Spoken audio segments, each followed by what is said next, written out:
Hey guys, it's Blair with RevitAuto, and in this video series we're going to be talking about the 2022 Ford Maverick.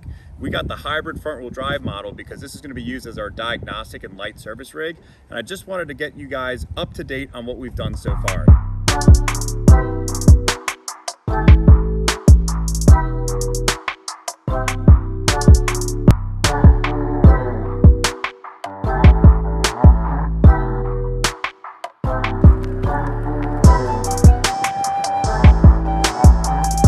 About 500 miles. This is equipped with a 2.5 liter 4-cylinder, which is the Atkinson style motor. That's the Atkinson cycle motor. What that means is that the intake valve stays open just a little bit longer so that there's less resistance as that piston comes back up. Makes less power, but is way better for fuel economy. This is also the hybrid, so it has a high capacity battery as well as a CVT transmission and an electric motor. Now this thing is actually pretty peppy for being a hybrid, and it weighs just about the same as a Mustang GT, but it can carry extra passengers, and it also has that bed space that's 4.5 feet long. It's pretty small, but if you live in the city, or let's say that you're a small construction company and you need a vehicle for great fuel economy that can get you in and out wherever you need to go, this is going to be a really cool car. So this video series is going to follow along this vehicle from 0 miles all the way to 150,000 miles. I bought the 5-year extended powertrain warranty, which is also a bumper-to-bumper warranty for this car, and that's backed by Ford themselves. We got the commercial package on that, which costs an extra $250. We got this baby logoed up and lettered up already. If you're in the Maryland area and you want someone to do that, be sure to check out Ink Splash. So I'm about 6'2" and 250 pounds, and I could definitely lose a little bit around the waist end, but this seat fits me just fine. I can sit in both front seats very comfortably, but if I have somebody who's tall who's sitting behind me, there is not going to be a lot of space for them. This is a really small compact cab, so this is not something that you're going to be sending 4 big guys down the road in. But if you had 2 kids, you want to throw them in the back, that'd be not a problem at all. The bed space is also pretty tight. This thing's not a big vehicle, but it's perfect because it's basically like a Bronco Sport stitched together with a pickup truck. So it's really small. The turn radius, I would say, is pretty average for what this vehicle is, but it is lots of fun to drive. It's very easy. The vehicle's low to the ground, and it's got a unibody construction and front and rear independent suspension. So it actually handles pretty well. It's fairly numb in driving, but it gives you just enough feedback for you to know that you're driving a vehicle and you're connected with the road. A lot of vehicles that are hybrid, like the Ford Fusion or the Prius, kind of numb everything down, and it's about as close as you can get to driving the most, I was gonna say a condom, but that would be really bad. So you know I'm gonna be using this thing very hard, putting it through its rigors and seeing how it goes. We're also gonna take it to the drag strip and even bring it out to Summit Point Raceway to take it on the road course, so we can have just a couple of people give you an idea of what this thing handles like, not just being a super numb hybrid, but a fun unibody construction for, I have had no issues with it so far because I have so few miles on it. I haven't put it in sport mode to launch it, but you'll see that when we go to the drag strip. I don't think it's gonna put anybody into their back seat, but it'll make sure that you merge onto the highway safely. The also cool thing is that since I've been driving this for about 500 miles, I've noticed that on my short trips that are 10 to 20 miles, I'm seeing about 30 to 40% of it is actually during EV time. So you could be going 60 miles down the road and have very light throttle application, and it'll actually be driving based off the battery, and the motor won't be running at all. Once the battery runs out, it just starts right back up and keeps on going. This car is pretty loaded with tech, but let me tell you about one thing that drives me nuts. It does not have cruise control. I'm gonna say this in every single video that I do, that this car does not have cruise control in the XL model. It only becomes a model in the XLT. And as soon as Ford comes up with an accessory package for me to put that button on that steering wheel, I'm gonna complain about it every single video. I cannot believe that I have the Ford 360, I have stop assist, I have lane keep assist, I have when I'm backing up and a car's driving past me, it'll let me know that there's a vehicle that I can't see yet that's coming up behind me. I don't have cruise control. So Ford, can you please get me cruise control? So enough of me talking, I'm gonna jump in the driver's seat here, talk a whole bunch more, but at least let you guys understand and see what's going on as we take it down the road. So I just started the car, and it's funny because it tells you ready. And one thing that I really like about this car that's kind of futuristic in my opinion is that it doesn't say RPM, it says power percentage, which is actually really cool because you don't really care about revolutions per minute in this vehicle. What you really care about is how much power are you using, because you're trying to be as efficient as possible. And down here at the center console, it has all your different settings, your sport mode, your slippery mode, your all-weather mode, and all that jazz as well. But it's just really cool that you can just very easily click right through these and see what's going on. So I do like that feature a bunch. When you put it in the eco mode, it does actually change the settings for you for how you drive. And then when you put it in sport mode, even though it hasn't given it a ton of throttle, when you do put it in sport mode, it actually does feel a little bit more peppy. So I feel like it does actually do something. It's not just a dummy button that you can put the setting into. Now, since I've been driving this thing for 500 miles, my first tank I got a real world mileage with 35 mpg. And this tank that we're getting ready to fill up on, it says on the dash that we're getting 41.1 mpg. So I'd be really curious to see what that actually turns into. But so far, the driving experience of this car is great. It's not a numbing experience that you would get in most of these type of hybrid vehicles. It actually feels fairly responsive. You can drive the car, you can feel the road beneath your feet. That's something that I really enjoy.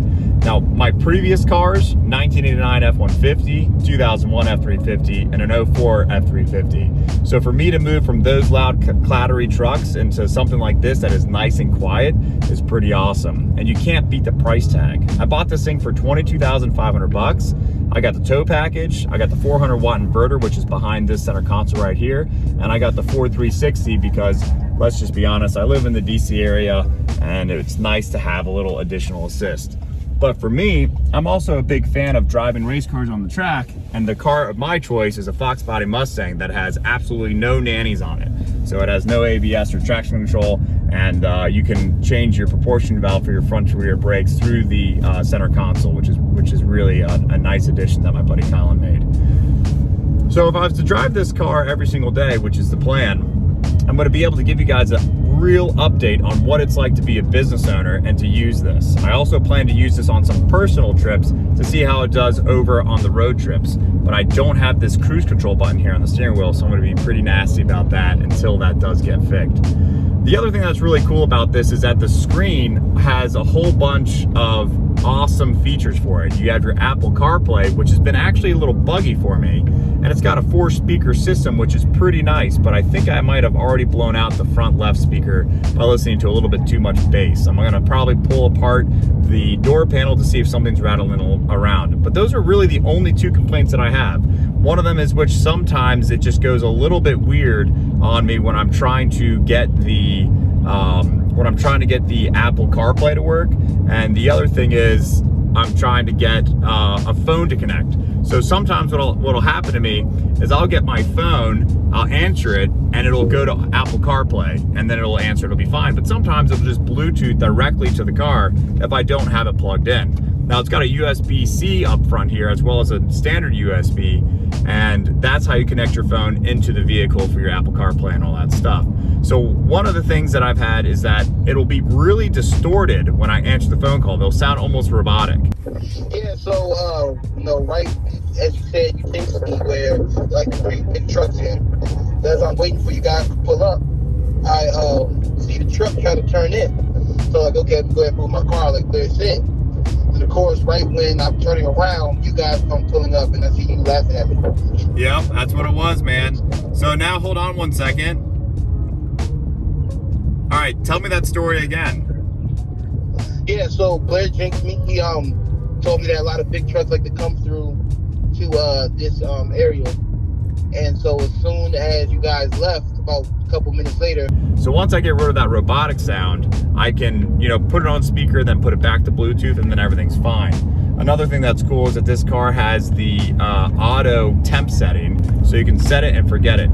The other really great thing is that it has Ford Pass, so you don't have to get out in the morning to either turn your car on to get it to whatever temperature you want, but you do need to make sure that the night before you set the setting for the temperature where you want it to be. So if it's cold outside, set it to 80 degrees, start it with your Ford Pass, the truck will start up, and it'll be 80 degrees by the time you get out to your car. But let's say it's really hot outside, you need to make sure that you have the AC on and have it set to auto at whatever temperature you want, and it'll be fine. But for me, I like to have things super hot, so I bump it up to 80 in the wintertime so I get into a nice warm toasty car.